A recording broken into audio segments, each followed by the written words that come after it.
El tema 2 lo puedes compartir en el aula virtual, que si está no lo encuentro.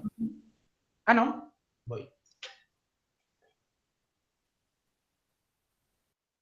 Pensaba que estaba activo ya. Vale. Voy a comprobar que es la última versión rápidamente.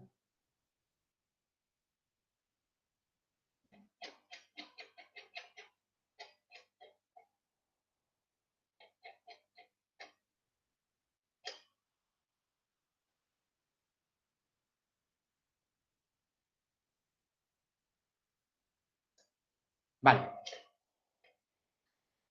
Perdonad que no estaba activada la visualización. Ahí lo tenéis. Si le dais a F5 en la aula virtual, pues si lo queréis ir consultando en paralelo, ya lo tenéis. Bueno, arrancamos con el tema 2. En este tema 2 vamos a empezar recordando qué era el control de sistema. Recordad que en el tema 1 lo que hemos visto es qué era un sistema o qué era un sistema dinámico. Estuvimos viendo cómo modelarlos matemáticamente, cómo hacer simulaciones, cómo analizar su respuesta, predecir cómo va a ser antes de excitar un sistema, etc. Bueno, todo eso es, digamos, el análisis de cómo funciona algo eléctrico, mecánico, de fluidos, económico, algo que ya existe. El concepto de un sistema de control es el concepto en el cual, bueno, el mundo del sistema de control lo que hace es analizar la interacción entre esos sistemas físicos que ya existen y algoritmos dentro de un ordenador, un PLC, un microcontrolador, cualquier plataforma programable con periféricos, con una interfaz para comunicarse con el sistema físico, cómo esos algoritmos interaccionan con lo que es el proceso físico para ver el comportamiento en conjunto, no solo de una cosa o de la otra. Lo que pasa es que como por una parte está el mundo físico, al cual le agregamos un controlador para que funcione de forma diferente, primero hay que empezar analizando ese mundo físico, que es lo que vimos en el tema anterior. Ahora vamos a ver cómo controlar esos sistemas. En concreto vamos a ver cómo controlar esos sistemas o las técnicas de diseño de los controladores para esos sistemas cuando lo que tenemos sobre el sistema o del sistema es un modelo matemático entrada-salida, como los que hemos visto en el tema anterior. ¿Vale? Partimos de esa idea. Tenemos un sistema con una entrada y una salida y somos capaces de obtener un modelo entrada-salida, es decir, función de transferencia o matriz de transferencia de ese sistema. Bueno, aún así, también podemos controlar el sistema a pesar de no tener un modelo entrada-salida. Bueno, para los que habéis llegado ahora al final, os recuerdo que hay que ir conectándose a la UGI y a poder ser ir abriendo el MATLAB, porque luego en un ratito a lo mejor lo utilizaremos y bueno, como tarda un poco, pues lo vais haciendo ya. Bueno, vamos a estudiar primero el problema de control que es. Os recuerdo que el control automático de un sistema es el concepto por el cual un algoritmo toma las mediciones que se tienen de un proceso para tomar la decisión de cómo actuar sobre el proceso. Ese es el concepto de control automático. Y el problema que tenemos a la hora de realizar un control automático es que tenemos que descubrir cómo debemos manipular las entradas que inyectamos en el proceso para conseguir que la salida, la medición que tomamos del proceso, siga a una referencia que manda un usuario. ¿Vale? Y eso lo tiene que hacer a pesar de que el proceso está modificado su comportamiento no solo por nuestra entrada manipulada, sino también por la presencia de perturbaciones. ¿Vale? Estas perturbaciones pueden ser perturbaciones, digamos, que modifican el comportamiento o perturbaciones a nivel de ruidos de medida de sensores que nos engañan en la medición que estamos recibiendo respecto de lo que le está pasando al proceso. Esto se aplica a diferentes áreas como las que tenéis ahí. Nosotros, bueno, pues en general en el ámbito de la ingeniería industrial, pues esto se aplica más pues, a temas de fabricación o control de procesos industriales, procesos químicos, como los que tenemos en las grandes industrias del polígono del Serrallo, V, PP, etcétera, o también, por ejemplo, en los hornos cerámicos, en el caso de la industria de fabricación de baldosas cerámicas. ¿De acuerdo? ¿Alguien está compartiendo el PC? Parece ser. Bueno, no para de conmutar la gente que se conecta y desconecta todo el rato. No sé si es por el hecho de que habéis activado el VPN para la conexión con la UPI o qué, pero no paráis de entrar y salir todos a la vez o algo de la conexión. ¿Vosotros me seguís viendo? Por si cayera la conexión o algo. ¿Todo bien? Sí, Vale. pero te vemos a ti. ¿Me veis y me oís, no? ¿Bien? Sí. Ah, vale, que algunos tenéis algún tipo de problemática con la conexión. Vale, yo a veces también, ¿eh? Lo digo si, que si en algún momento descubro que estoy solo, bueno, pues en cuanto lo descubra, en cuanto retorne todo, me volveré a conectar. No sé qué ha pasado estos últimos días, pero el tema de la conexión a red a veces ha empezado a hacer cosas extrañas. Continuamos. Bien, entonces, los objetivos del control automático de máquinas y procesos, bueno, pues es lo que ya conocemos, mejorar la calidad y mantenerla constante, producir las cantidades necesarias en el momento preciso, mejorar la productividad y reducir los costes, hacer el sistema más flexible, etcétera. ¿Vale? Y recordad siempre, como ya visteis en la asignatura de instrumentación, que tenemos aquí el proceso que queremos controlar. Aquí tenemos una unidad de procesamiento de datos, un PC, un PLC, un microcontrolador, y lo que tenemos que hacer para, entrecomilladamente, hablarnos con la realidad física es poner sensores, convertidores analógico-digitales o envío de mensajes por algún tipo de red de comunicación. Y lo otro que tenemos que poner son los actuadores y los convertidores digital analógico o algún tipo de canal de comunicación que nos permita enviar mensajes a un actuador para que éste modifique su comportamiento.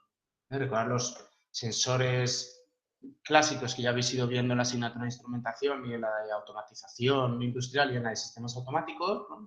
De todo tipo, tanto para sistemas mecánicos como una posición angular, como para sistemas mecánicos, pues cargas extensiométricas para medir fuerzas, podemos medir también temperaturas, caudales en fluidos, etc. Y como actuadores básicos tenemos los motores y las válvulas motorizadas, o sea, los motores, ¿vale? Que normalmente llevan un preactuador, que suele ser el caso de según qué motor, pero bueno, los asíncronos y los brushless y tal llevan un variador de frecuencia, que es la manera que tenemos mediante una señal analógica o mediante un mensaje, la forma que tenemos para modificar cómo se mueven, la velocidad a la que se mueven, la posición en la que se ubican, etc. Bueno, la solicitud que hacemos de esa variable. Luego, el variador de frecuencia en sí mismo lleva un controlador por dentro. Bueno, la idea es que tenemos que ver siempre clara la diferencia entre control en bucle abierto y control en bucle cerrado. Control en bucle abierto, también llamado por prealimentación, es el control en el cual la unidad de control recibe la referencia del usuario y esa referencia la utiliza para hacer un cálculo de qué acción de control hay que aplicar sobre el proceso, que producirá cierta salida. Normalmente esto lo hacemos si tuviéramos cierta función matemática del proceso que nos dice frente a esta entrada qué salida da, pues invirtiendo, si pudiera ser, esa función matemática. Y claro, la inversión de una función estática, por muy no lineal que sea, pues más o menos siempre se puede hacer.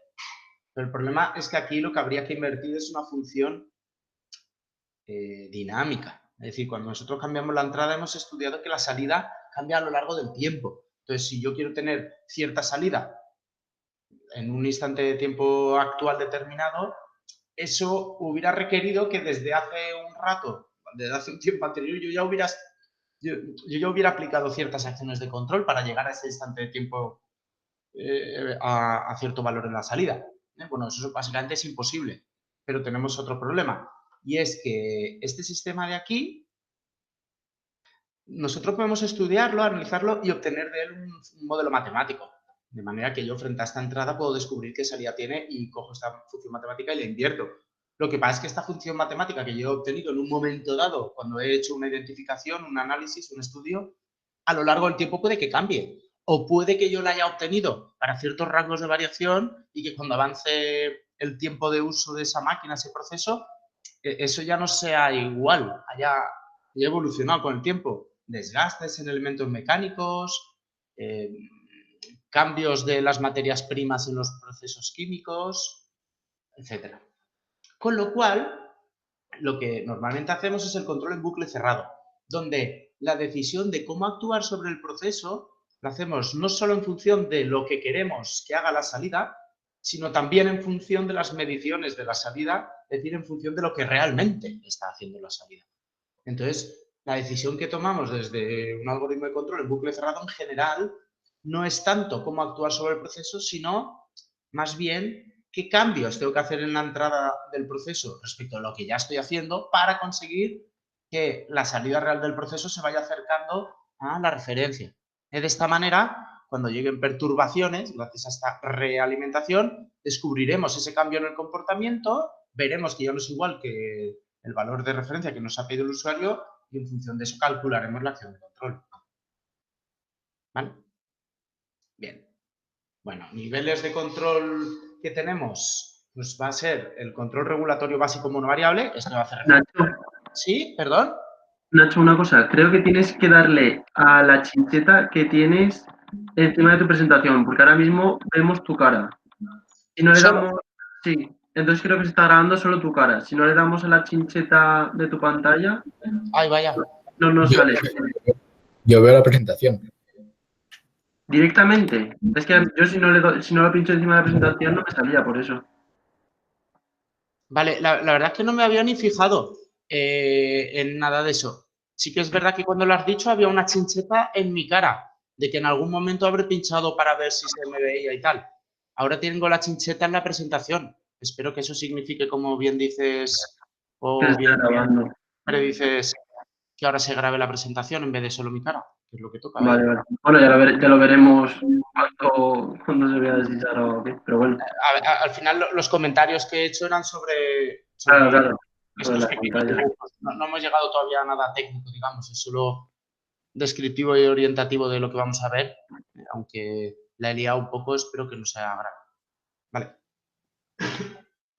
Bueno, como os comentaba, en los niveles de control vamos a encontrar el más cercano al proceso físico, sería el control regulatorio básico monovariable, que aunque ponga todo ese rollo, se refiere al control PID, el control que estuvimos estudiando en la asignatura de sistemas automáticos, que habéis aprendido incluso a implementar en la asignatura de instrumentación, que incluso habéis visto cómo implementarlo por el tema de funciones y tal, en la asignatura de automatización, bueno, en esta misma asignatura, quiero decir, en el primer bloque. Bueno, ¿me comentáis algo de que quite la presentación? El modo presentación de las diapositivas, creo que se Vale, refiere. pues ya sé qué es lo que ha pasado. Ahora sí, ahora sí. No, vale, ya sé qué es lo que ha pasado. Ha habido un momento que alguien de vosotros ha compartido la pantalla por confusión o algo, que yo lo he visto. Entonces, era alguien que acababa de entrar en ese momento. Eso que os he dicho, ¿estáis entrando y saliendo todos? Pues alguno de vosotros por descuido le ha dado a compartir pantalla y cuando eso ocurre, aunque el estudiante deje de compartir la pantalla, yo tengo que volver a reanudar la compartición de pantalla. Ha sido eso. ¿Vale? Vale, no pasa nada. Entonces, eso ha pasado al principio del todo, o sea que llevamos todo el rato así, lo siento. No pasa nada. No me he fijado. Ahora que lo habéis dicho y eso, he caído. Bueno, pero es el principio. Así que no pasa nada. Que es el principio, que no, de momento no pasa nada. Vale. Continúo, espero que ahora sí que se esté viendo todo y tal, ¿vale? Y gracias por los avisos. Vale. Bien, entonces, como os decía, en los niveles de control tenemos el de más bajo nivel, que está a nivel de proceso, es decir, los controladores que podemos ver en planta, normalmente cuando vamos a industria, que están por ahí distribuidos, que es el controlador PID, el primero de todos que veis ahí, que es lo típico cuando hagáis las prácticas o ya las habéis hecho en el caso de tecnologías, o el grado previo del que vengáis, cuando vais por planta que veis muchos displays con numeritos que al fin y al cabo es el lugar donde el operador de la planta va pidiéndole al controlador los valores de salida que quiere, es decir, va indicando la consigna, el set point, la referencia, el valor deseado. Bueno, luego tenemos el control avanzado con variables auxiliares, que esto es cuando ya vamos más allá del PID y empezamos a unir varios controladores, que es donde acabó la última clase de la asignatura Sistemas Automáticos. Y es donde lo retomamos en esta asignatura. pero con más detalle. Luego tendríamos el control multivariable, donde lo que hacemos es tomar, digamos, muchas mediciones del proceso perdón, y tomamos de golpe muchas decisiones sobre los actuadores del proceso. No solo medimos una variable para tomar una decisión, sino que se realiza toda la vez. Luego tendríamos el concepto de optimización en línea, que hace referencia a cuando en el control de procesos no solo tomamos una decisión de forma inmediata con una ley de control fija, como es el PID. Ley de control fija significa que la forma de calcular la acción de control es explícita, es decir, que la calculamos con una función matemática que podemos escribir, como puede ser el algoritmo de control PID, U igual a KP por el error más KI por la integral de error, ¿no? Por ejemplo. En la optimización hace referencia a cuando la acción de control viene como resultado de aplicar un algoritmo de optimización, un algoritmo que es numérico, un método numérico, con lo cual no hay una expresión explícita de cuál es la acción de control, sino implícita. Y esto normalmente suele hacerse a un alto nivel, es decir, a un nivel, digamos, más lento, de mayor envergadura, y lo que hacemos es tomar grandes decisiones, pero muy pocas veces, sobre cómo debería funcionar el proceso. ¿Vale? Bueno, esta misma idea, a nivel del control del proceso, de qué tipo de algoritmos de control tenemos, la podemos ver de forma jerárquica. De manera que cuando estamos a nivel de máquina hablamos de control local, cuando hay varios controladores y entre ellos interaccionan para mejorar su comportamiento, le llamaríamos control centralizado o supervisor. Cuando hablamos ya de lo de la optimización en línea, hablaríamos de control optimizador o coordinador, y luego ya estaría un control que ya no es tan matemático, digamos, que sería el control de planta, la gestión. Bueno, aquí tenéis un dibujo donde se veía esta idea, el control local o descentralizado, que son los PLCs, los PIDs, que actúan a nivel de válvula, de bombas, para controlar ahí elementos de proceso. Luego tendríamos la supervisión, el control centralizado, etcétera, y las ramas de optimización y luego de monitorización y gestión, etc. Bueno, para diseñar todo un sistema de control, ya sea de una máquina o de toda una planta, los pasos a seguir, los elementos que hay que tener en cuenta son los siguientes. Primero hay que entender cuál es el problema de control. Es decir, tenemos que descubrir cuáles son las variables que nosotros podemos manipular mediante actuadores. Bueno, ¿cuáles son las variables que tienen interés, sobre las cuales queremos aplicar algún objetivo?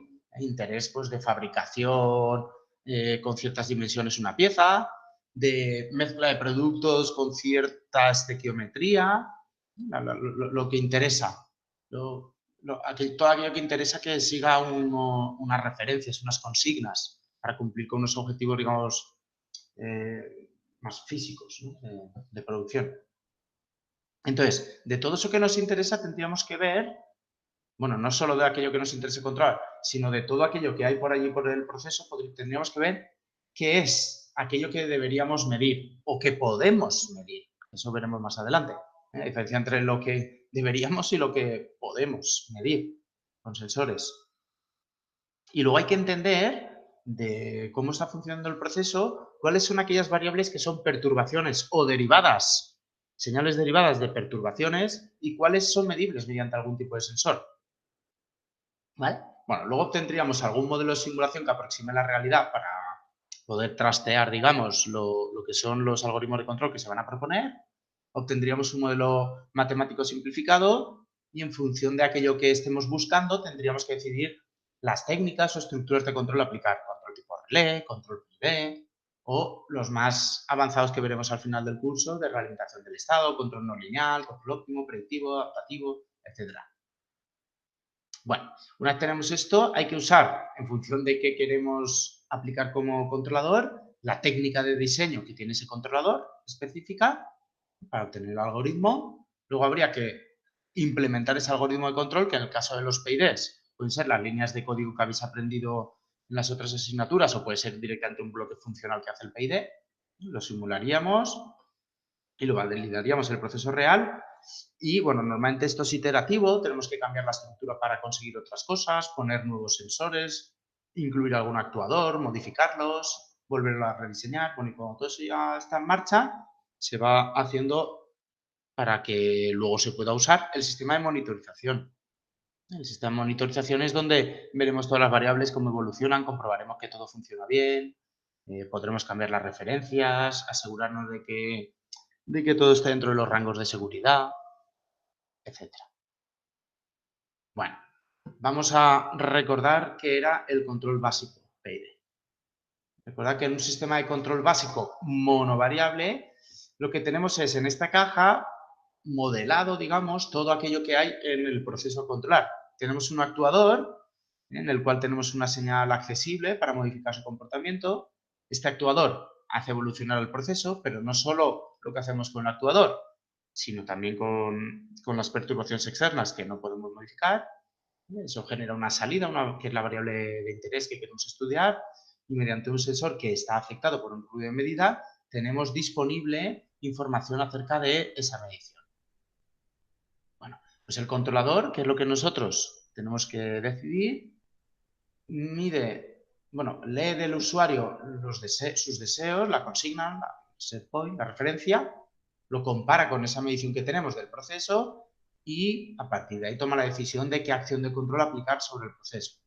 ¿Vale? Es decir, el controlador define el valor de la acción de control utilizando la medición del sensor y trata de conseguir que la salida siga la referencia a pesar de tener ruidos de medida y de que hayan perturbaciones. Ojo, que esto siempre quede claro. El controlador lo que conoce es lo que le dice el sensor. No conocemos la variable real, nunca, porque esto es algo abstracto. Si una temperatura, ¿qué es una temperatura? Una temperatura no es un mensaje que me llega en el móvil y pone 27.3. Una temperatura es un estado de la materia, ¿no? Una cosa, en fin, nosotros traducimos a una señal, a un número, pero es una cosa abstracta. Nosotros no controlamos esta cosa abstracta, controlamos la medición del sensor. Que quede claro. Parece una cosa un poco absurda, pero en muchos casos es que ni siquiera existe sensor, sino que son cálculos matemáticos. Entonces, bueno, hay que ser prudentes a la hora de interpretar los comportamientos de los sistemas. Porque el tema de qué sensor hay ahí, pues tiene mucho que ver en muchos casos. Bueno, a la hora de diseñar controladores, ¿qué es lo que pedimos? En primer lugar, que el sistema sea estable. Es decir, que no se ponga a oscilar. Que cuando está bajo control, la señal de salida, ojalá esté siempre junto a la referencia, puede que tenga unas pequeñas variaciones, pero que no empiece a oscilar de una manera sostenida ni con una amplitud muy grande. Porque eso significa que en cualquier momento esas oscilaciones pueden empezar a crecer hacia arriba y hacia abajo e inestabilizar el sistema. Queremos que el sistema sea rápido, en el sentido de que cuando el usuario cambie el valor de la referencia, pues que la salida efectivamente alcance esa referencia lo antes posible, y en el sentido de que cuando aparezca una perturbación, la salida vuelva a la referencia a pesar de la aparición de esa perturbación lo antes posible. Por otra parte, como la información que tenemos de que cómo va a funcionar el proceso no es la salida del proceso, sino la medición a través de un sensor con ruido que hacemos de la salida del proceso, resulta que eso nos va a introducir en el controlador señales de alta frecuencia. Bueno, esas señales de alta frecuencia que entran por aquí, pues normalmente esto es ruido electromagnético, por el hecho de que en industria los sensores son pequeñas señales eléctricas y hay por allí distribuidos un montón de variadores de frecuencia, que eso es electrónica de potencia, con transistores en conmutación, relés, que generan ondas electromagnéticas que afectan a esta pequeña señal débil con la cual tenemos información del sensor. Pero bueno, lo mismo pasa cuando pasa alguien cerca con un móvil al lado de un sensor, que esa señal va a interferir en lo que medimos. Bueno, entonces, esa muestra falseada por culpa de todo ese ruido electromagnético de alta frecuencia, tenemos que evitar que el controlador la acabe replicando. Es decir, nos tenemos que creer lo que nos dice el sensor, pero solo hasta cierto rango de frecuencias. Cuando el sensor cambia muy rápido, no tenemos que creernos que es que la realidad está cambiando así de rápido, sino que es el sensor y no la realidad quien está cambiando así de rápido. Entonces, el actuador no debería responder a esas variaciones tan bruscas. Bueno, por otra parte, a un controlador a la hora de diseñarlo, tenemos que pedirle que sea robusto.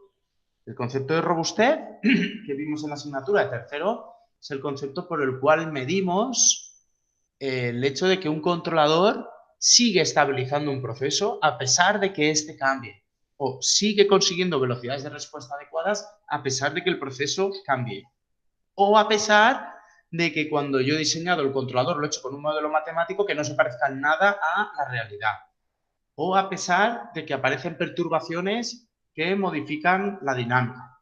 Normalmente ponemos perturbaciones aditivas, pero pueden haber también perturbaciones multiplicativas que cambiarían la ganancia de un sistema, es decir, su comportamiento o las constantes de tiempo.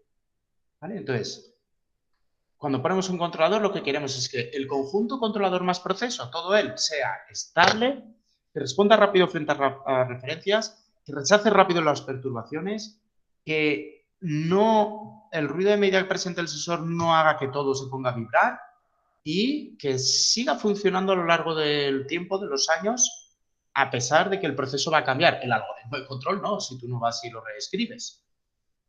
Digamos que los algoritmos de control, eso es una información estática para siempre si no es que la modificas. Lo que cambia con el tiempo es el proceso, porque hay cosas físicas, materias primas, en fin, elementos mecánicos que se van desgastando, etc.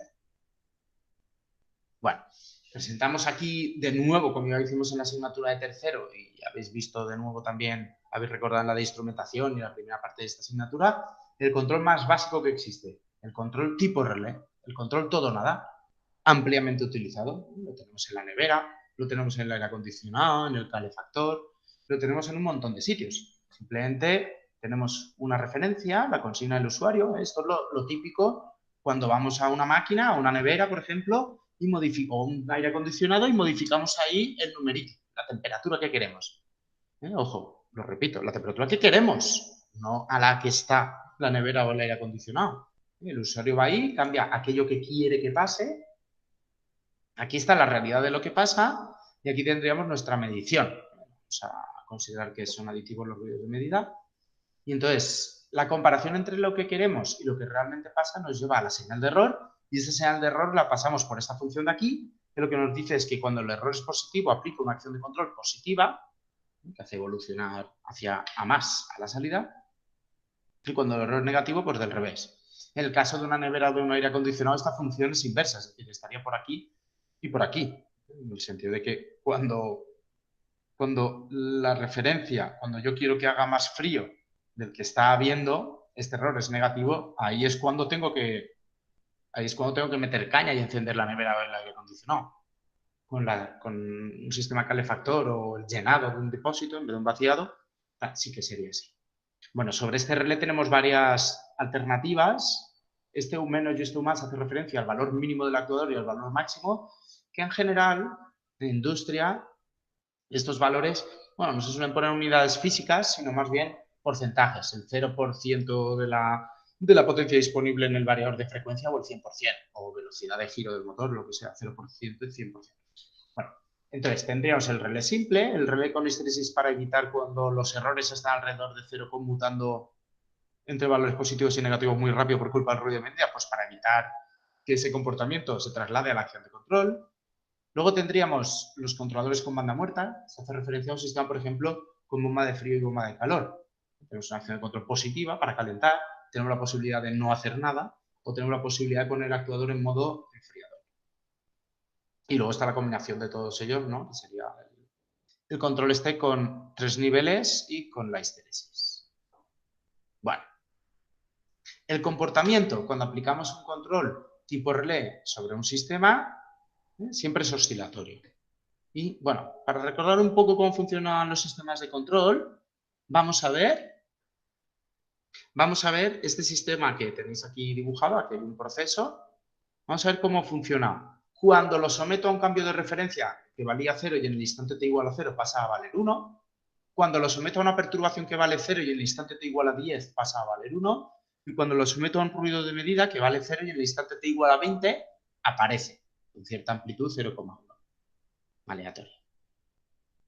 Bueno, la idea es la siguiente. Inicialmente la salida está en 0 y aquí no hay ruido de medida, entonces la medición también vale 0. Aquí la tenemos.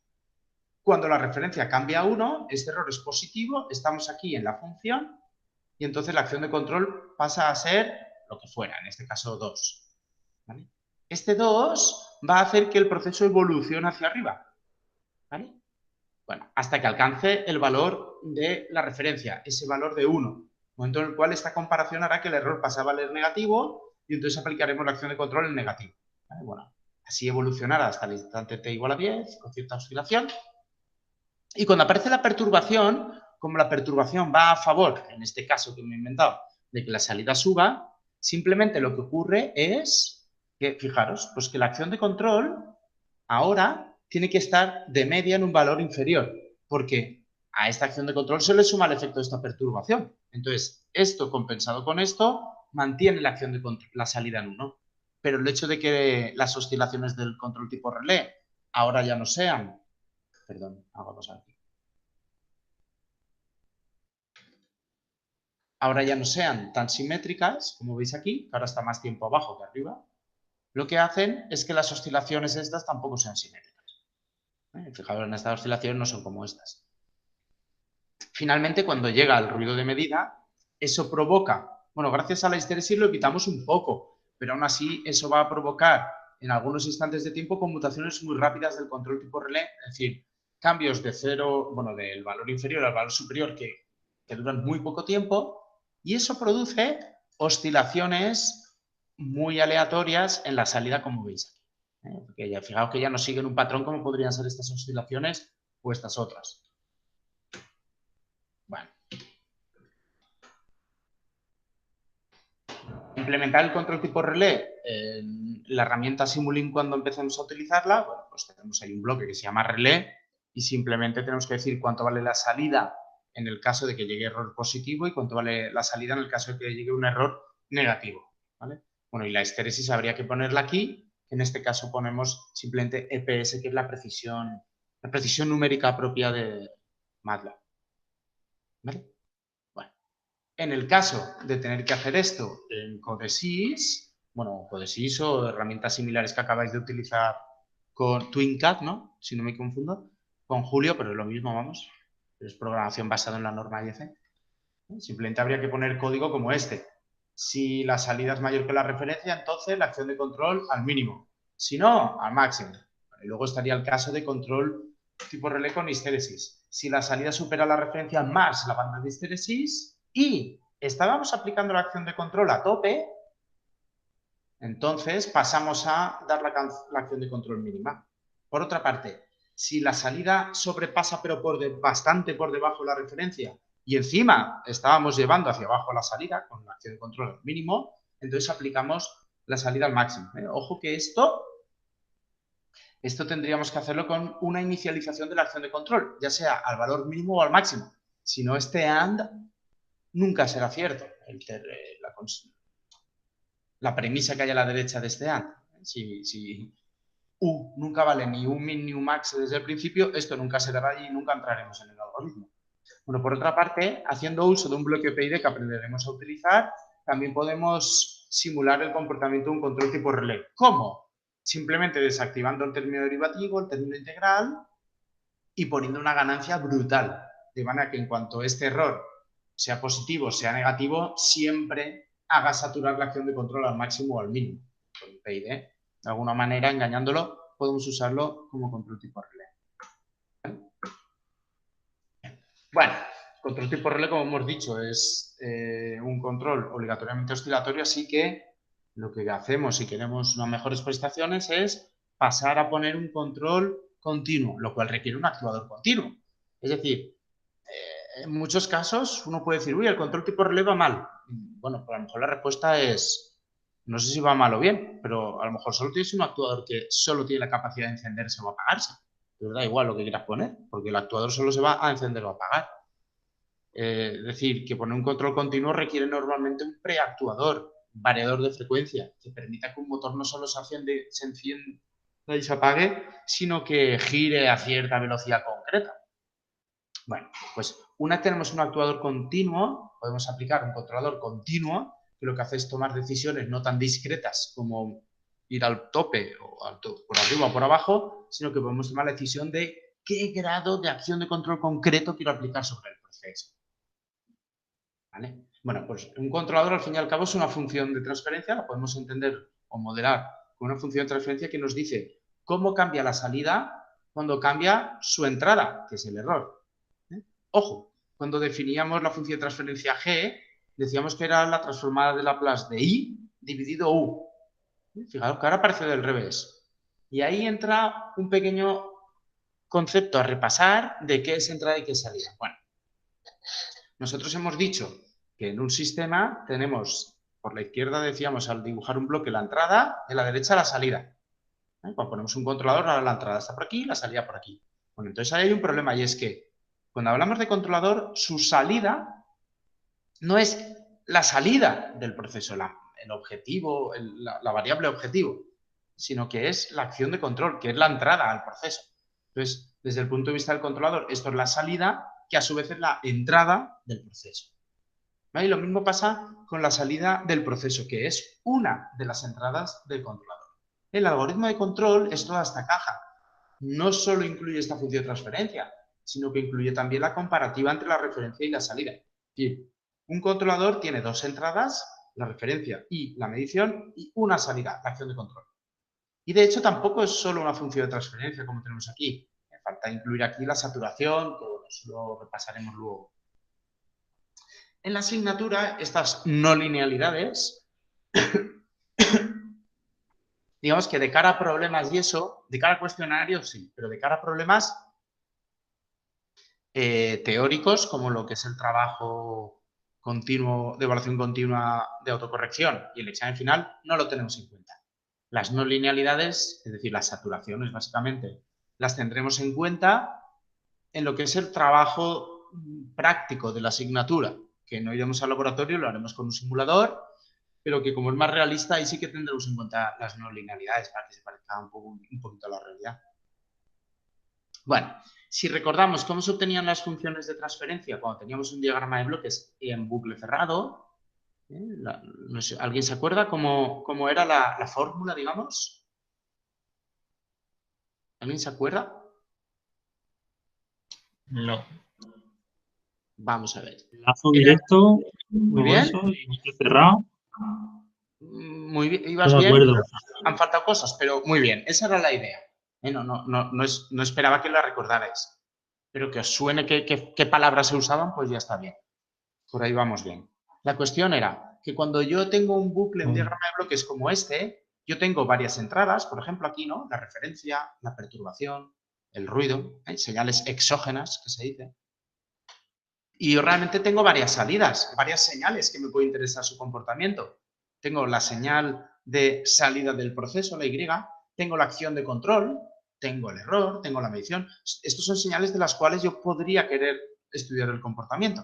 Entonces, por ejemplo, si consideramos como entrada la referencia y como salida Y, la variable del proceso, digamos, la fórmula, que era lo que había preguntado, era cadena directa, desde la entrada que quiero estudiar a la salida que quiero estudiar, repito, cadena directa, partido 1 más aquello que yo encuentre en lazo cerrado, que en este caso es todo esto. ¿Vale? Entonces, cadena directa. Voy a expresar ahora, en realidad lo que voy a hacer es expresar la salida esta frente a esta entrada, frente a esta entrada y frente a esta entrada. Con lo cual, esta salida frente a esta entrada, ¿cómo lo calculamos? Cadena directa, C por G, aquí lo tenemos, partido lo que yo encuentro en bucle cerrado. 1 más lo que yo encuentro en bucle cerrado. Bueno, el más es por este signo menos. 1 más C por G, que es lo que aparece ahí. Ahí lo tenemos.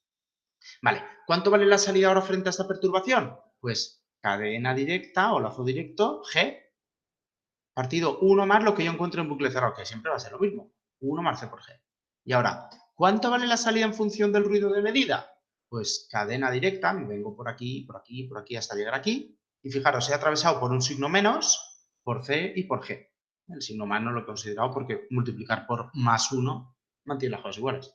Entonces, tenemos aquí menos, ya repito, cadena directa, menos C por G, partido 1 más C por G. ¿De acuerdo? Bueno, recordemos. ¿Qué le habíamos pedido al bucle cerrado? Le habíamos pedido que siga rápidamente las referencias, que rechace las perturbaciones y que su comportamiento no quede alterado por la presencia de ruidos de medida. ¿Os acordáis de esas 3 consignas clave?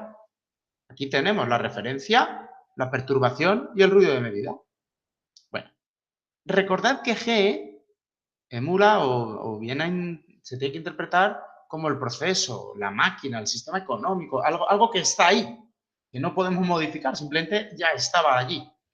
Y C es nuestra propuesta para que eso funcione bien, nuestro controlador. Es lo que sí que vamos a modificar y a decidir.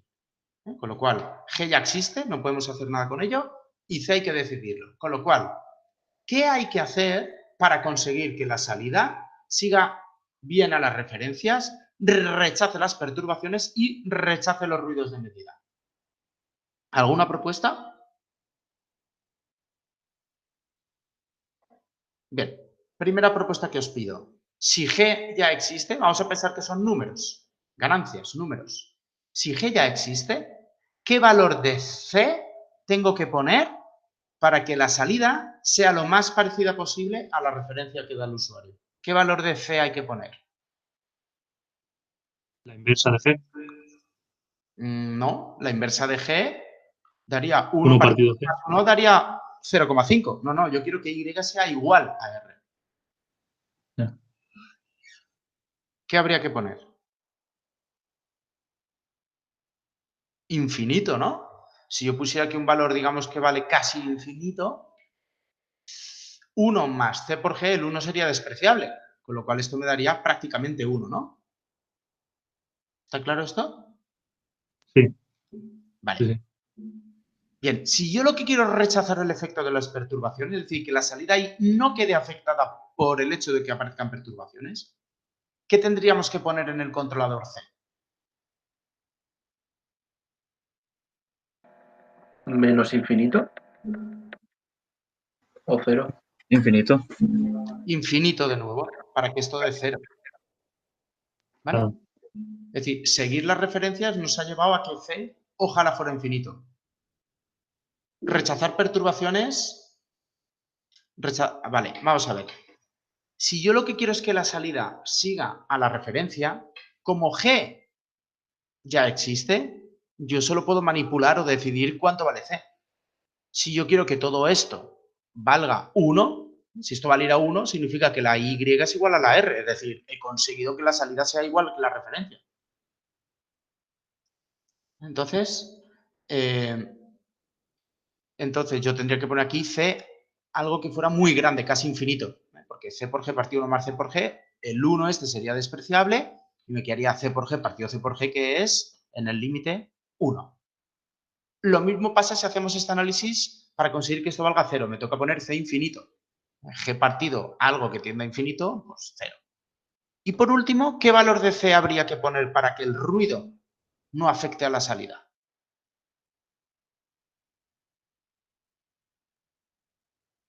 ¿Me lo sabéis decir? Menos Cero. infinito, ¿no? ¿Cómo? Menos infinito, ¿no? Bueno, vamos a ver. Si ponemos menos infinito, aquí abajo el 1 más sería despreciable igualmente frente a menos infinito. Tendríamos menos infinito partido menos infinito, esto daría 1. Tendríamos menos 1. No era un tema de signos. El tema es que si ponemos infinito o menos infinito, da igual. La cuestión es que tendremos que Y valdrá o más n o menos n en el límite. Pero no, yo lo que quiero es que esto valga 0. ¿Qué valor de C hay que poner para que esto valga 0? Y que entonces el ruido no me afecte a la salida. 0. 0. Pero Hay que poner 0. ¿Vale? ¿Qué significa eso? Que resulta... bueno, habría que hacer otro análisis. Y era que habíamos pedido que todo esto fuera robusto, ¿os acordáis? ¿Vale? Bueno, para que todo esto sea robusto, ahí lo que tenemos que conseguir es que esta función de transferencia, o esta, cualquiera de ellas tres, lo que cambian, su variación con respecto a G, sea lo menor posible. ¿Vale? Eso no lo vamos a hacer, que habría que hacer la deriva parcial y todo el rollo tal. De alguna manera, eso nos acaba llevando a que C también debe ser pequeña. Lo vamos a demostrar. Con lo cual, ¿qué significa eso? Eso significa que tenemos que seguir las referencias rápido y que seguir las perturbaciones rápido nos exige poner controladores rápidos. O sea, controladores C grandes, ¿no? Rechazar la presencia de ruidos de medida y conseguir robustez nos lleva a que el controlador tenga que tener valores pequeños. 0 a poder ser. Con lo cual, resulta que una cosa nos pide llegar al infinito y la otra nos pide llegar a 0. Entonces, ¿en qué consiste el control continuo? El dilema del diseño de un control continuo. Pues consiste en llegar a una situación de compromiso entre ser rápido siguiendo referencias y perturbaciones y ser lo suficientemente robusto frente a la presencia de ruidos de medida o cambios en el proceso. ¿De acuerdo? Es decir, el diseño de un controlador realmente lo podemos traducir por la obtención de parámetros de un controlador como compromiso entre comportamiento frente a referencia, perturbación, ruido de medida y robustez. ¿Vale? Bueno, la acción de control de un controlador PID, que es lo que vamos a utilizar, se calcula a partir del error de seguimiento según esta ecuación, que ya habéis estudiado en sistemas automáticos y en la asignatura de instrumentación, que venía a decirnos que la acción de control la calculamos de forma proporcional al error actual. El error, recordad que es la referencia con la salida. Al error actual. A la integral del error. La integral de una señal, que esto tenemos que poner desde 0 hasta t, aunque ahí no lo he puesto, hace referencia de alguna manera a el pasado de esa señal. El área que hay bajo de la curva que está pintando esta señal. Y proporcional también a la derivada del error. La derivada es la pendiente. Entonces yo con la pendiente, de alguna manera, multiplicándolo por t sub d, puedo predecir el valor que tendrá el error en el futuro. De igual manera que esta área de aquí, dividiéndola por t sub i, me está diciendo más o menos cuál es el error medio que yo estoy teniendo en los últimos t sub i segundos. Bueno, ¿esto qué significa? Eso significa que la acción de control de un controlador PID es proporcional al presente, al pasado y al futuro. P y D. Presente, pasado y futuro. Y si le aplicamos la transformada de Laplace, el controlador, que era la función de transferencia que relacionaba, recordad, la acción de control con el error, si aplicamos eso, tiene esta pinta Kp por 1 más 1 partido ti por S más td por S, ¿vale? Que lo podemos reescribir en forma de ganancias. De esta manera, Kp por el error más Ki por la integral del error más Kd por la derivada del error. ¿Vale? En la asignatura esta, en general yo los voy a escribir así, los controladores, con la nomenclatura Kp y Ki, en lugar de Kp y t sub i de la asignatura de sistemas automáticos. No es por nada en concreto, ¿eh? Las dos se utilizan exactamente por igual y son exactamente igual de válidas. Pero como lo que son los ejercicios de la asignatura, etcétera, lo vamos a basar en MATLAB, y MATLAB por defecto trabaja en esa nomenclatura, en Kp y Ki, bueno, pues así vamos más rápido. Si no, simplemente hay que recordar que K sub i es Kp partido T sub i. Por otra parte, en la asignatura ahora iremos haciendo crecer este controlador, pero ya os aviso que en la asignatura nos vamos a quedar siempre en el PI, en el controlador tipo PI. No por nada. Es mejor un PID que un PI, como luego recordaremos. Lo que pasa es que en la práctica industrial, a día de hoy, casi todos son PIs. Pocas veces ponen el término derivativo, muy pocas veces, por una problemática que luego recordaremos. Y porque la asignatura esta, en la asignatura de sistemas automáticos una de las competencias clave, y lo que se os evaluaba, era conseguir un PID para unas prestaciones concretas de todo tipo, de seguimiento de referencias, de perturbaciones, de robustez, con muchos números. Era para, bueno, en fin, pues para que jugarais un poco con todo este concepto de performance, de trade-off, de compromiso en el diseño. Lo que en la asignatura de todos los posibles diseños nos vamos a quedar con el PI porque es el que más se parece a lo de industria y porque realmente la asignatura tiene otras competencias como es las estructuras de control, es decir, el poner muchos PIDs, digamos. Entonces, si cuando estamos haciendo un problema en el cual hay que poner muchas cosas, cada PID de esos es un problema en sí mismo, vamos a hacer la cosa muy lenta, no nos va a permitir avanzar. Entonces los PIDs los reduciremos a PIs concretamente, y dentro de los controladores de tipo PI lo que haremos es utilizar los que responden a un diseño concreto. Bien. Bueno, entonces, interpretación de parámetros.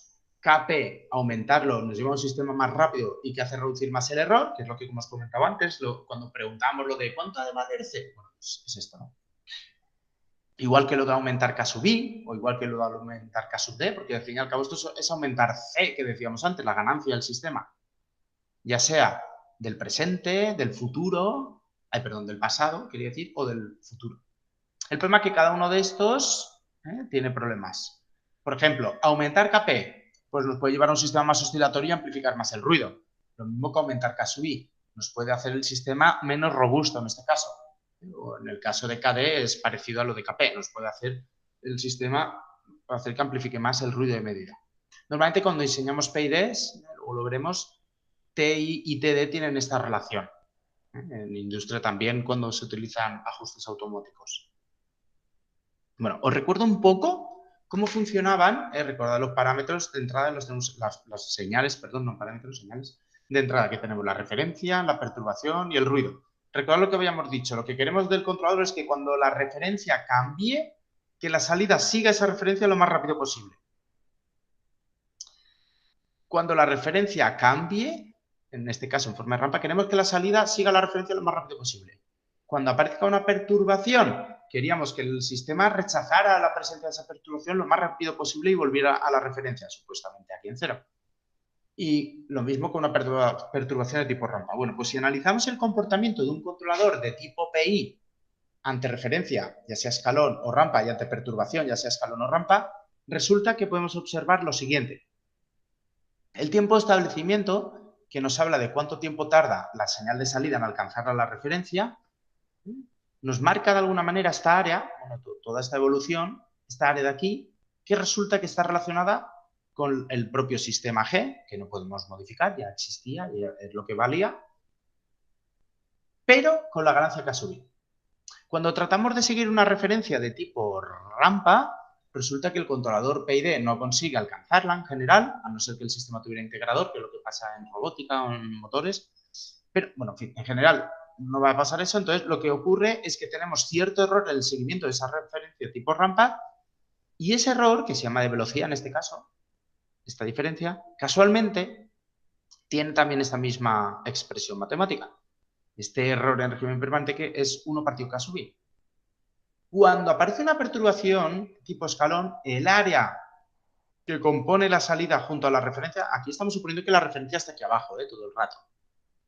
Pues el área que nos queda aquí abajo, toda esta área, resulta que también es proporcional a 1 partido K sub I. Y cuando la perturbación que aparece en el sistema es de tipo rampa, la salida se separa de su referencia, aunque intenta mantenerse cerca.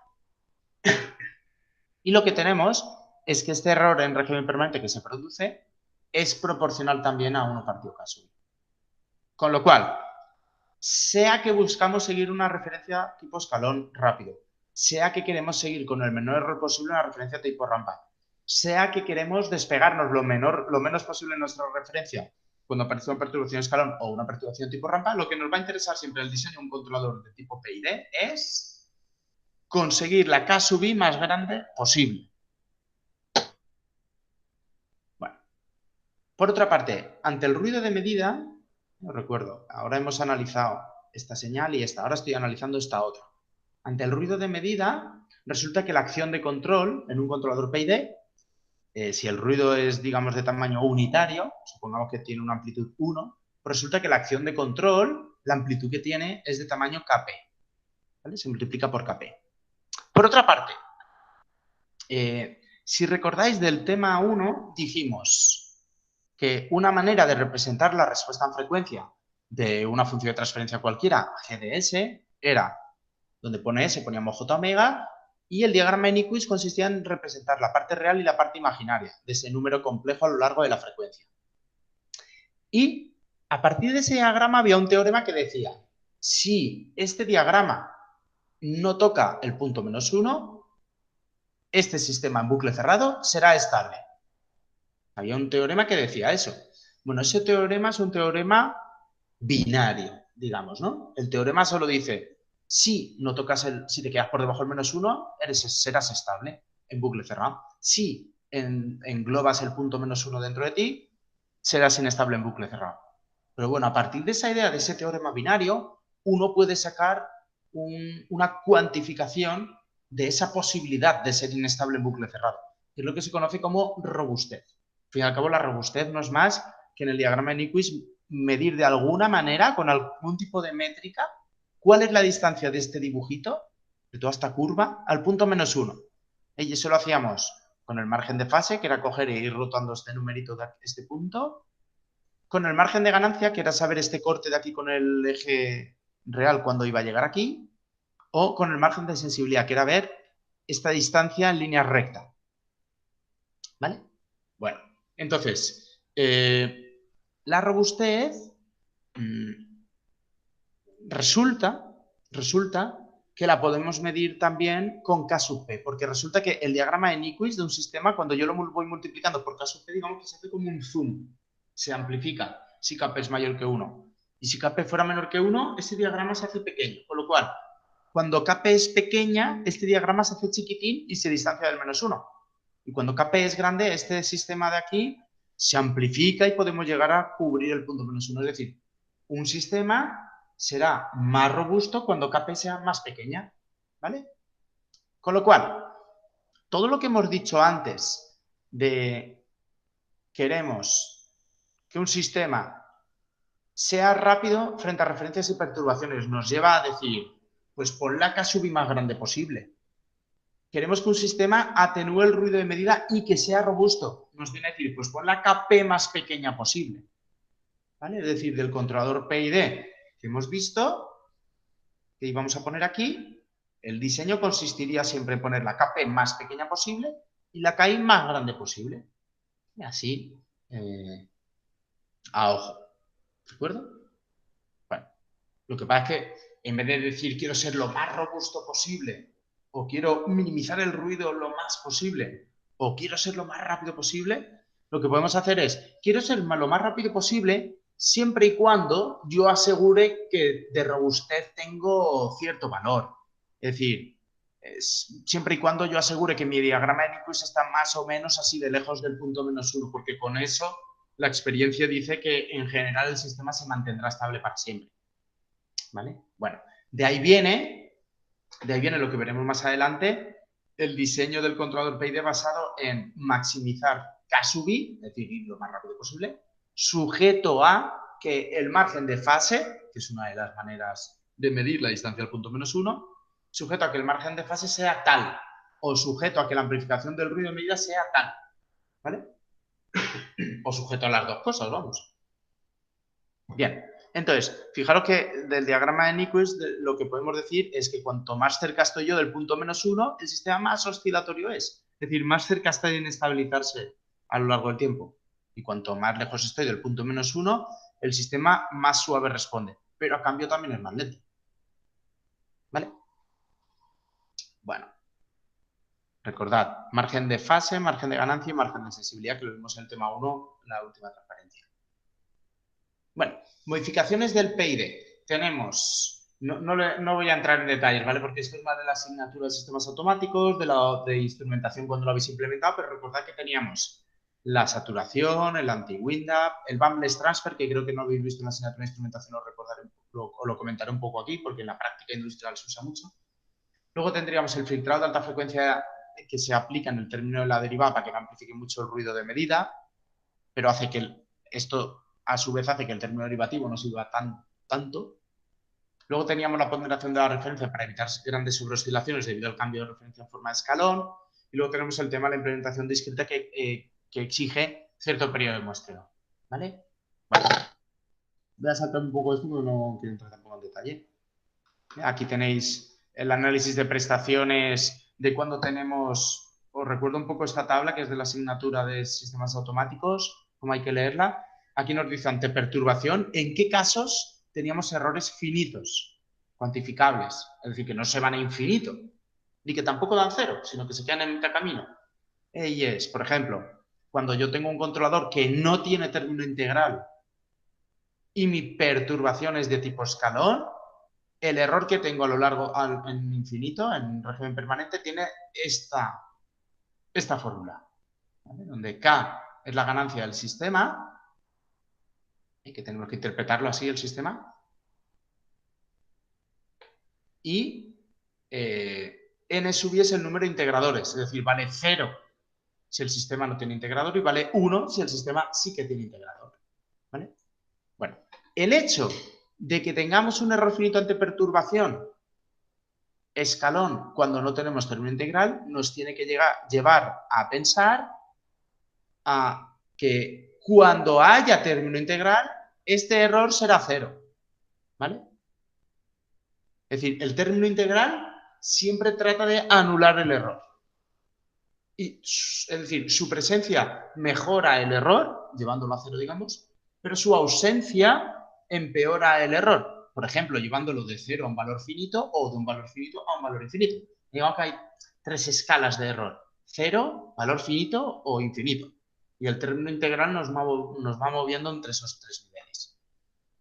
Aquí, por ejemplo, esta tabla nos dice que el error que tendremos en régimen permanente ante una perturbación de tipo rampa, si el controlador tiene término integral, será este valor finito. ¿Esto qué significa? Que si yo tengo una perturbación tipo rampa y mi controlador no tiene término integral, ¿qué error tendremos? ¿Quién me lo dice?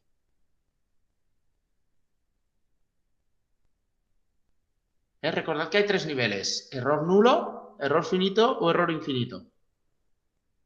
Poner término integral siempre nos lleva a tener menos error. Entonces, si yo ahora estoy en una situación en la cual hemos comentado que tenemos error finito, si yo quito el término integral que veis aquí en la tabla, ¿qué error tendremos? Si lo quitas infinito, ¿no? Infinito. ¿De acuerdo? Igual que aquí, en este caso, tenemos que con un controlador que no tiene término integral, el error ante una perturbación escalón es finito. Con lo cual, si yo pongo término integral, es decir, ante controlador de tipo PI o PID, ante una perturbación escalón, ¿qué error en régimen permanente tenemos?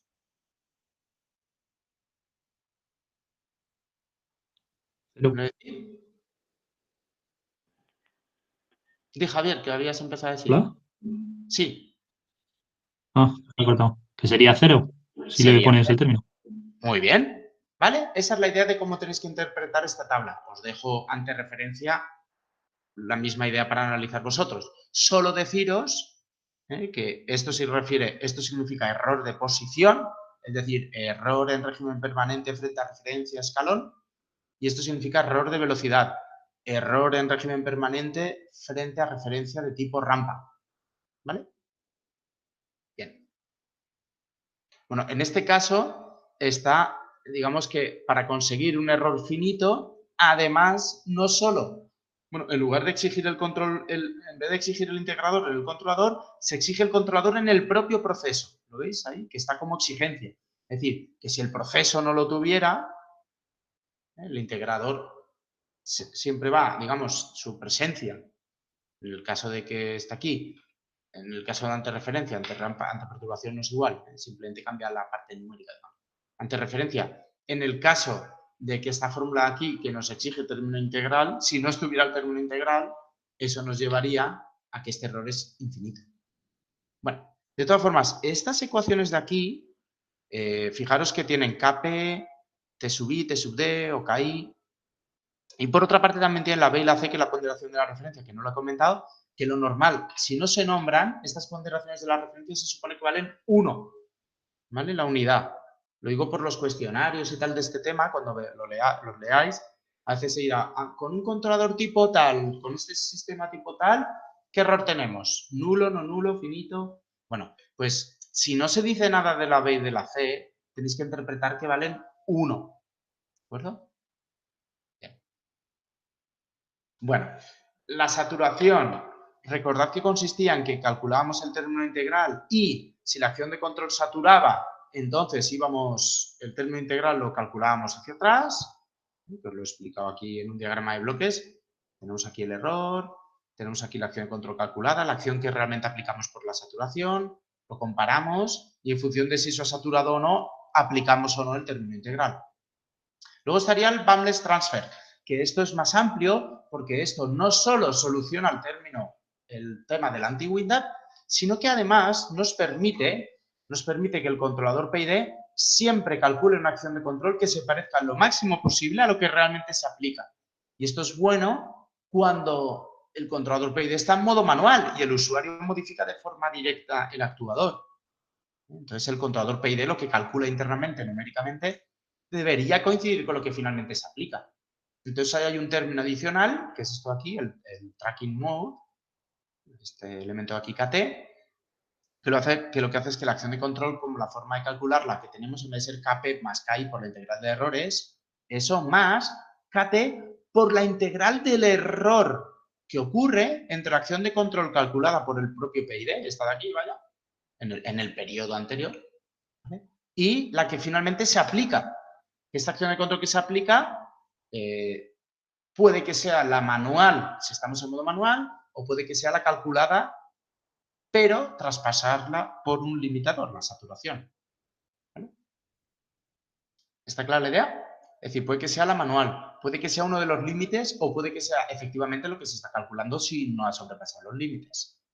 Vale, esto en los PIDs de MATLAB y Simulink que utilizaremos lo veremos más de esta forma. Bueno, la interpretación que hacemos del PID modificado de la N, la B y la C, bueno, en fin, no lo voy a ver porque desde otra asignatura tenéis ahí por documentar todo de forma uniforme, pero no va por ahí la asignatura. Voy a intentar ver ahora el tema del diseño del PID, al menos la parte teórica, ya que estamos en esta línea, y por la hora que estoy viendo que se está haciendo, lo que es abrir MATLAB y Simulink y probar todo esto, lo dejamos para la siguiente sesión, la de la clase del viernes, ¿no? ¿O jueves? Viernes, vale. Bueno, entonces, tenemos que seleccionar en primer lugar el tipo de controlador, si es PI, si es PID, si es P, si es PD. Bueno, de cara a la asignatura, en general, vamos a decir siempre controlador tipo PI. ¿Eh? Y con ese intentaremos resolverlo todo. ¿De acuerdo?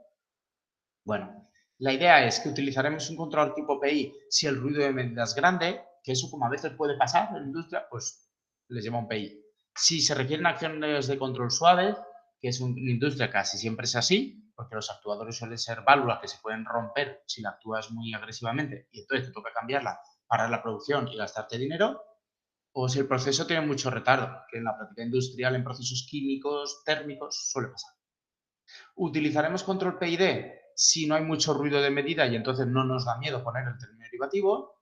Si requerimos una respuesta rápida, ese proceso no tiene mucho retardo. Y el controlador sin término integral, como puede ser el P o el PD, normalmente se utiliza el posicionado de motores, en robótica. O como parte de control en cascada, el esclavo rápido interno que veremos más adelante. Bueno, técnicas de diseño de controladores. Tenemos las técnicas experimentales y las técnicas teóricas basadas en modelo. Las técnicas experimentales se distinguen entre aquellas que son de bucle abierto, si yo tengo mi proceso y lo excito con la entrada, haciéndolo evolucionar a lo que sea. Y a partir de medir la respuesta ante escalón, pues medimos el PID. Hay técnicas en las cuales hay que esperarse un buen rato para obtener la ganancia, cuánto cambia la salida, y hay técnicas más rápidas que solo con ver un poquito cómo cambia al principio el sistema, es decir, sin esperarnos a obtener la ganancia, ya nos dan un PID. Luego hay técnicas de bucle cerrado, que consisten en poner un control tipo relé, que aquello se ponga a oscilar como hemos visto antes, y a partir de ello tenemos el controlador. Hay técnicas que además requieren un ensayo tipo escalón para obtener la ganancia y técnicas que no requieren esto. Digo que las técnicas que requieren ganancias son técnicas más lentas, pero obtienen más lentas de aplicar. Si el proceso es muy lento, esto puede durar mucho tiempo. Pero al ser más lentas, al requerir más tiempo, tienen más información y las técnicas nos llevan normalmente a controladores mejores. Las técnicas en bucle abierto, sin valor final conocido, sin ganancia, pues son técnicas más rápidas, no hay que esperarse tanto, pero la respuesta que podríamos obtener puede no ser tan buena. Y las técnicas de bucle cerrado, hay que implementar un control en bucle cerrado, aunque sea tipo relé, hay que implementarlo, pero una vez lo tienes implementado, el experimento que hay que realizar es el más rápido de todos, porque como está en bucle cerrado, enseguida se pone a oscilar. Con lo cual, las técnicas experimentales en bucle cerrado sin ganancia conocida, que simplemente requieren que aquello oscile, son las técnicas más rápidas de todas para diseñar un controlador. Son las que nos llevan a peores controladores, pero bueno, te llevan a un controlador como punto de partida. Esta idea es la que utilizaremos en las prácticas de la asignatura. Como hay que hacer muchos controladores, para que sea más rápido el controlador de diseñar y no perdamos tiempo en eso, sino en probar qué controlamos, que es la problemática de esta asignatura, en las prácticas diseñaremos en bucle cerrado con control tipo relé. Luego tenemos las técnicas basadas en modelo. Está la técnica del lugar de las raíces, que consiste en asignar los polos dominantes de la función de transferencia del polinomio característico 1 más CDS por GDS igual 0. Y luego están las técnicas de la respuesta en frecuencia, que consisten en alejarse del punto -1 Nyquist, que son las técnicas que usaremos en la asignatura, ¿no? Y que se reducen a un comando. Bueno, criterios de diseño. La robustez, que en el caso de las técnicas experimentales consiste en ir a una tabla concreta o a otra. En el caso de las técnicas basadas en lugar de las raíces consiste en qué polos complejos ponemos. Y en el caso de las técnicas basadas en la respuesta en frecuencia consiste en decir qué margen de fase o de ganancia o de sensibilidad ponemos, que es la técnica que usaremos. El margen de fase, concretamente. Luego están criterios de diseño en cuanto a la velocidad de respuesta. Esto puede ser en la técnica en lugar de las raíces, qué parte de real de los polos pongo, o en general, qué valor de K sub i pongo, que es lo que utilizaremos nosotros. ¿Vale? Bien. Luego estaría la atenuación del ruido de medida, que eso se mide con la ganancia directa del controlador, que viene dada por Kp, en el caso de si no hay término derivativo, o Kp por 1 más n, en el caso de haber término derivativo. Esta técnica también podemos usarla. Lo que va es que, como solo usaremos PI, si no PID, solo miraremos K sub i. Por otra parte, miraremos la sobreoscilación, que eso se mira con la ponderación de la referencia, pero normalmente poniendo una rampa en la referencia ya se resuelve. Así que nosotros en esta asignatura lo haremos así. Haremos todo lo que tiene un asterisco. Repito, haremos diseño de controladores basados en un modelo mediante la técnica de alejarse del punto -1 Nyquist a base del margen de fase, maximizando K sub i, limitando cuando sea necesario, pero muy pocas veces lo haremos, K sub p, y en el caso de que haya mucha sobreoscilación lo resolveremos incluyendo filtrados de las referencias mediante una rampa. ¿Vale? Bien. No habéis escrito nada, ¿no? Bueno, finalmente, recuerdo rápidamente cómo eran las técnicas de diseño. Respuesta, las técnicas de diseño en bucle abierto. Inyectábamos un escalón en la entrada del proceso, en la acción de control, vemos cómo responde la salida y solo hay que esperarse a que alcance la máxima pendiente. En ese momento trazamos esta recta tangente y con el valor inicial en el cual estaban en equilibrio, quería decir, el proceso, lo que hacemos es calcular este triangulito, este lado y este lado. Y aquí hay una tabla que te da el PID que hay que poner. Método de diseño experimental en bucle abierto, pero el segundo método, el que requiere ganancia. Este método es igual que el de antes, solo que hay que esperarse más tiempo, hay que esperarse a que el sistema se estabilice. Una vez se estabilice, calculamos el cambio total, con el cambio de la entrada y el cambio total calculamos la ganancia, simplemente dividiendo, y mirando cuándo había alcanzado el 35% del cambio total y el 85% del cambio total, con estas fórmulas calculamos el retardo y la constante de tiempo para obtener un sistema de primer orden con retardo aproximado. Y con esto hay unas tablas que te dan un PID, con estos tres valores, con K, con T y con tau. Luego están los métodos en bucle cerrado, que tenemos el método de bucle cerrado consiste en poner un controlador proporcional y buscar la ganancia Kp para que oscile, pero que eso se consigue de la misma forma con un control tipo relé. Solo que en ese caso la ganancia proporcional o ganancia última que se llama, que lo haría oscilar, lo calculamos de esta forma, donde D es la amplitud del control tipo relé, es decir, la amplitud del relé que hemos decidido poner, y A es lo que hay que medir y es la oscilación que tiene la salida. Finalmente, medimos también el periodo de la oscilación, que lo podemos medir ahí, o con mayor precisión aquí arriba, en estos instantes de tiempo de cambio. Y bueno, ya que hay unas tablas que nos llevan a un controlador tipo PI, PID, más robusta, menos robusta, etc. ¿Vale? Bueno, y luego, si además tuviéramos la ganancia K, tenemos otras tablas. Nosotros en la asignatura, en las prácticas de laboratorio, vamos a usar esta técnica. Concretamente, el controlador muy robusto de tipo PI, esto de aquí, y arreando. ¿Vale? Que aquí ya, en fin, ya está todo. Nacho, Ostras, que Jesús se me ha dado. Sí, dime. Nacho, una cosa con respecto a lo de las prácticas. ¿Cuándo son? Porque tú mandaste un correo que habían 4 prácticas, pero solo dijiste 2 días. Y yo pensaba que ayer, porque nosotros en el horario teníamos prácticas ayer, pero no. Entonces, ¿qué días son? ¿Ayer? Bueno, yo tenía en el horario que ayer teníamos. En el horario de la coordinación del máster pone que ayer sí que había. ¿En serio?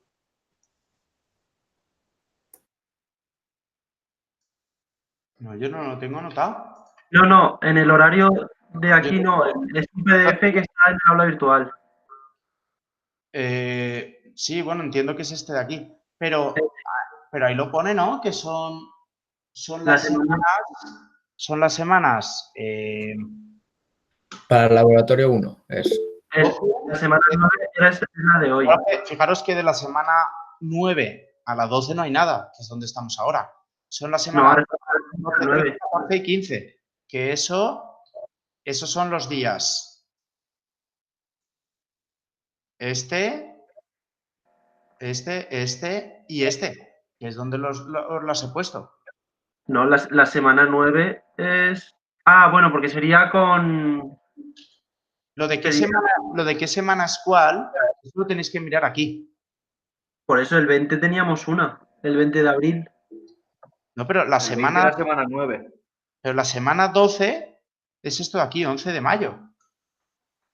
Tiene que ser la de julio, porque encima dijo algo de que el trabajo el test de la práctica lo pondría hasta el 20 de Vale. abril, o sea, ayer.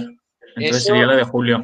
Eso, Vale. es que Julio os quitó la sesión de prácticas, porque Vale, ya no podíais volver a ir.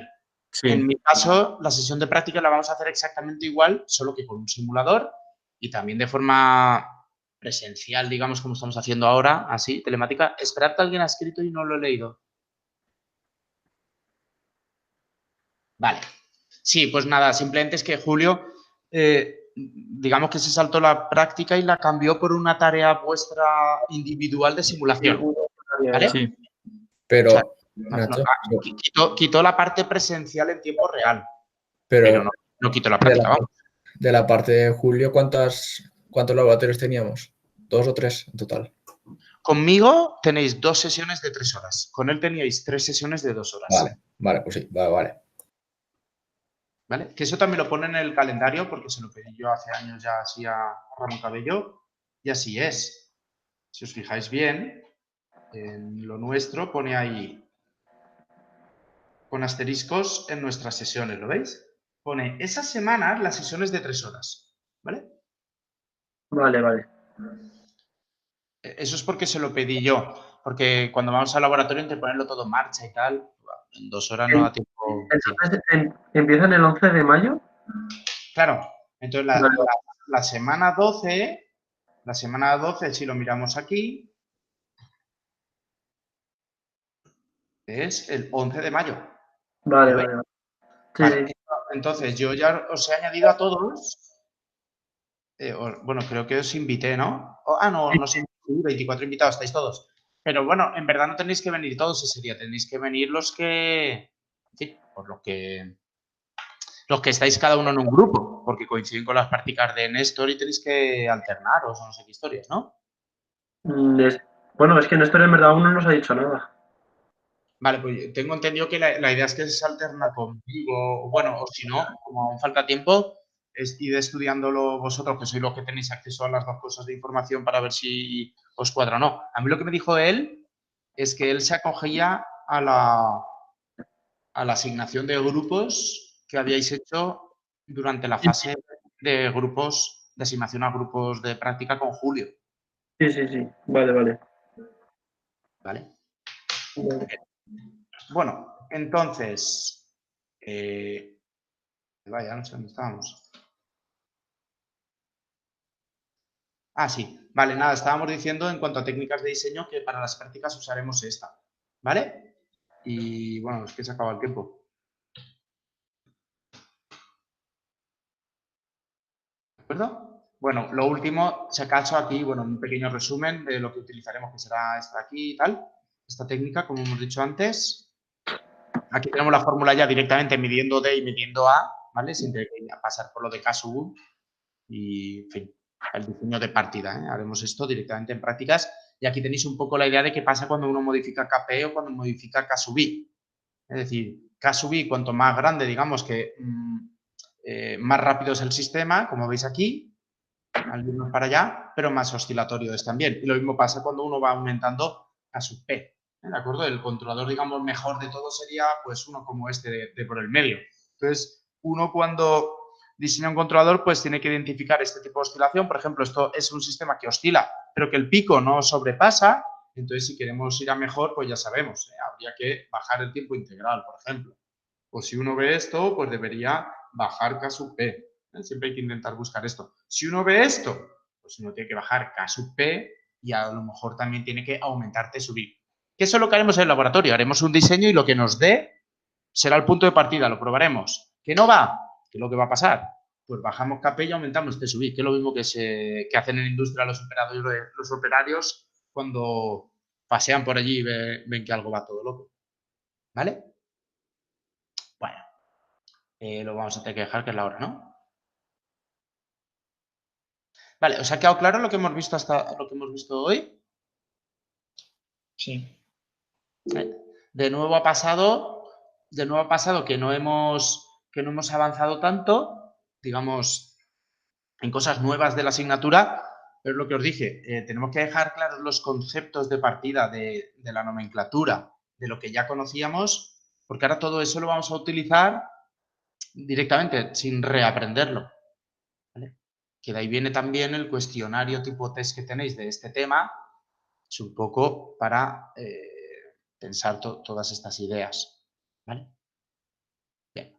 Bueno, continuamos el viernes y el viernes sí que abriremos MATLAB, etcétera, ¿de acuerdo? Bueno, pues nada, continuamos el próximo día, ¿vale, chicos? Vale. Bueno, que vaya bien. Luego. Hasta luego.